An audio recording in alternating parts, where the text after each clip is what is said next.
life is my inspiration. Whether it's what I see or what I hear or what I experience, sometimes what I'm feeling just has to be put on paper, or what I've experienced has to be shared. And very often, I know a lot of people will work through situations and problems and things by taking pictures, by making sketches, by putting it all together. Everybody needs to do something. If you find that you want to create artificial flowers, then, you know, and that gives you joy, you need to do that. It's part of the joy of living that you create, and your soul needs it. Your soul needs to create. Well, it was probably around grade 1. I remember distinctly when we had a class, and this was back in Austria.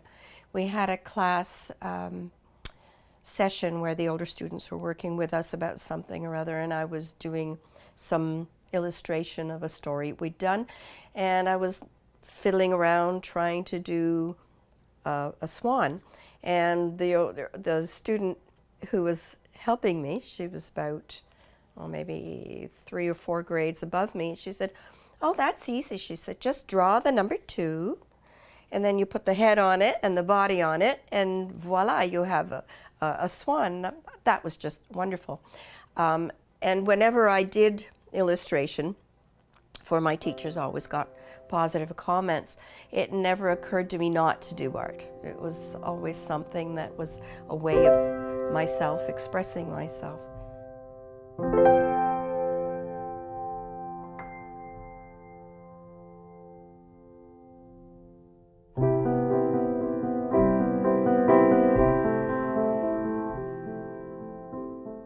I would say that I come from a fairly artistic family. My grandfather and my father, obviously on my father's side, were both into photography. My grandfather participated in competitions and often won. At that time it was black and white. And when I went back to Austria when I was 15 to visit with him, I saw his work, and he showed me some of the things that he'd been doing in the darkroom. So that really got me excited.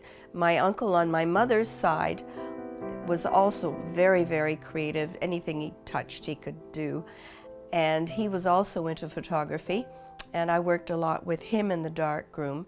When I was 15. So when I came back to Canada, the first thing I did was got equipment for developing my own film and printing it and so on. So that got me into the physical aspect of actually printing my own pictures, setting things up, doing still lifes, above and beyond the normal candid shots that you do when you're younger, right? So that kind of was always there. As I grew, my interest in photography developed to the point where I wanted to do a little more learning. And so by the time I had graduated high school, I thought, okay, I'll do a little bit more of that. And I took some courses in studio photography, product photography, and I really enjoyed that. So, and I started to apply that. Alongside of that, I was always developing my art on a personal level, drawing, painting. But I found very quickly that what excited me most about the art process was the problem solving. And if I was presented with a situation where I had to make a gift for somebody, it was always, okay, who is this person? What do they like?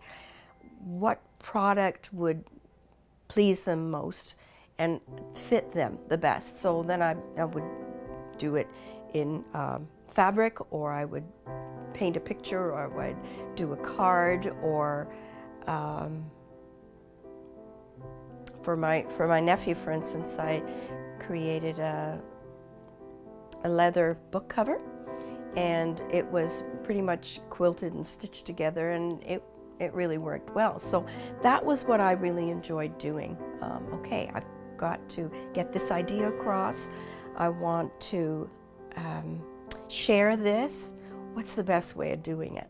So that's always been a part of my life. Now, when I was going through high school, the question was, should I pursue my art as a career or just do it on the side? And I didn't have enough confidence in myself that I could make a career out of that, because I saw a lot of really good artists not being able to make a good living.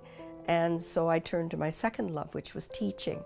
And the surprise in that was that once I started teaching, my art was just part of my teaching. I used it to illustrate concepts, to get ideas across, to show children or students, I taught older students too, ways of getting their ideas across. So it became a part of my life in my career as well, just by accident, I suppose.